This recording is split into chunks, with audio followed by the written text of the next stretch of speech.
I'm a legend. Day one, revolution. Bring on what you got. Prove yourself in the ring. Knockout. I'm next level. Pick it up.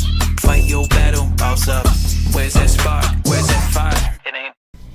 Hello, everybody. This is Welcome to the Blizzard Sword, and today we'll be discussing a certain thing in a different universe of a legendary franchise, the PowerPuff Girls, specifically the anime universe known as PowerPuff Girls Z. Now, before we continue further into the video, if you like what I do here, and don't forget to like and subscribe. And without further ado, on to the rest of the video. Now, for those who don't know, PowerPuff Girls Z is the anime adaptation of the iconic show where the girls are 13 to 14-year-old teenagers and are normal humans that come from separate families and are not artificially created in a lab by Professor Utonium. Since the girls are normal teenagers, they have civilian names, with Blossom, Bubbles, and Buttercup being their superhero alter egos. In case you were wondering, the civilian names are Momoko, Miyako, and Karu. For the full breakdown of the anime, go watch these videos that are up on screen now. The links to them will be in the description down below. Now, what I wanted to discuss today was that there was a ship that happens in Z that the show itself kind of gives away, kind of hints at, but never explores further, and that's Miyako x Karu, or otherwise we want to just call them Blossom, Bubbles, and Buttercup. But anyway, this ship, yes, and this is a ship that I don't really see anyone talk about much, mainly because I don't think most people notice it. I mean, to be fair, I can see why, but Z kind of just... I will be showing evidence of why this ship, I feel, would be pretty much canon if PowerPuff Girls Z was come back, because, even though as much as I love PowerPuff Girls Z to come back, I'm afraid that due to the era we are in, they would make this ship canon, just to make everyone feel included. But anyway, first piece of evidence we have up is the fact that the two, despite being polar opposites of personality, agree on almost everything, and tend to agree on a lot of things.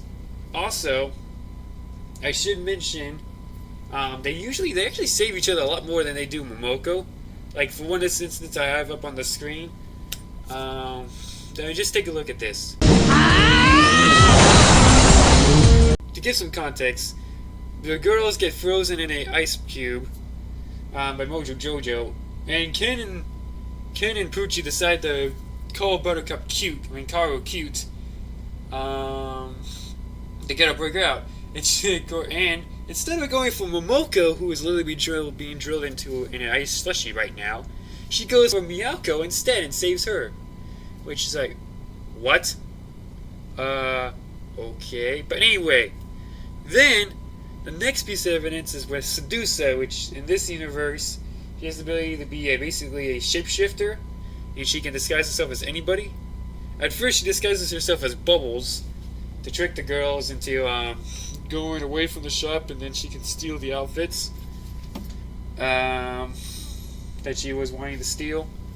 And then, after they leave, she shapeshifts into Buttercup to trick Bubbles.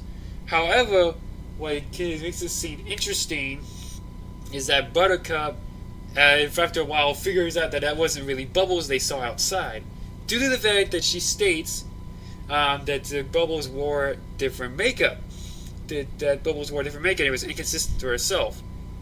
And of course, Bubbles immediately found out that Buttercup wasn't Buttercup in the store, because she's wearing makeup, and as we know, Buttercup's a tomboy. Tomboys don't usually wear makeup.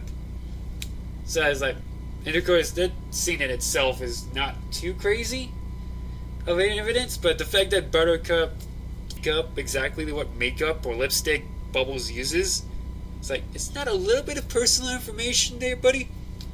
Also, the most compelling evidence I have is the statue picture I'm going to show right now. Now, at first, just to give some context here, basically the girl is getting a statue made in their honor, and so each of them naturally are imagining what the statue looks like, which each of them being in front. And Karu's and Momoko's and Miyako's aren't that bad. Then you get to Karu's, and then you guys first you're like, okay, not too bad, nothing. Then you look at how Miyako is portrayed, is like statued as, and then you're like, hold up, wait a minute. Karu, why do you have Miyako positioned like that? And then it dawns on you, it's like, Karu has a crush on Miyako.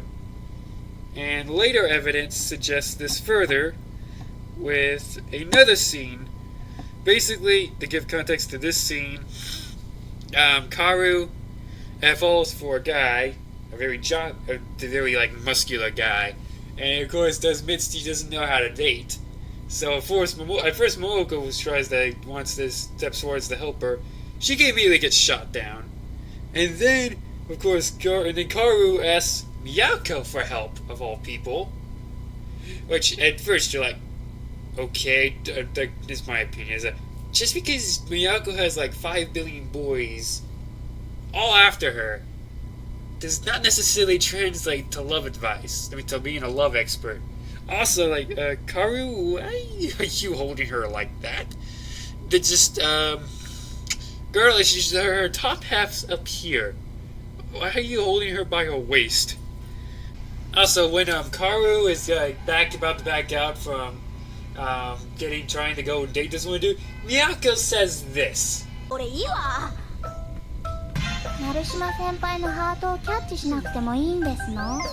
And yes, I did use the Japanese sub for this because the dub just censor it for some stupid reason. Don't know why.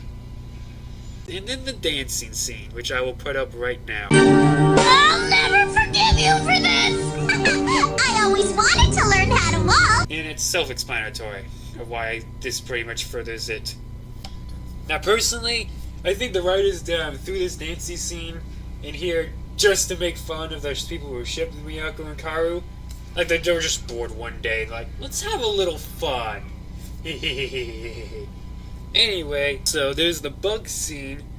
To give you some context of this, basically Miyako, it's a wintry day in New Townsville, and Miyako decides to open up a window to let the cold breeze come in, and a random dung beetle comes in, jump scares her, and on instinct, without hesitation, Karu immediately jumps to her rescue, trying to swat the bug to death. It even steps on Momoko's face, basically acting like she's not even there, in order to squash it. And what's crazy, even the endings show up and hint at it. Even the endings! Which is crazy. Like, most of the endings. Yeah.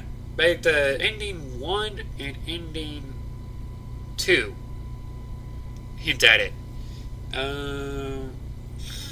It's this is a ship that I feel like, now first, this is not me hating on it, or like just say that, this is my personal opinion, is like, why?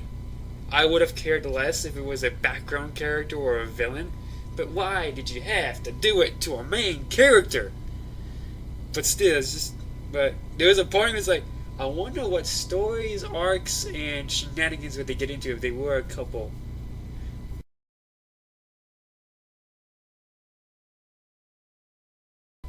You're the most athletic girl in the whole school! There are even a lot of people who think you're the best athlete out of everyone!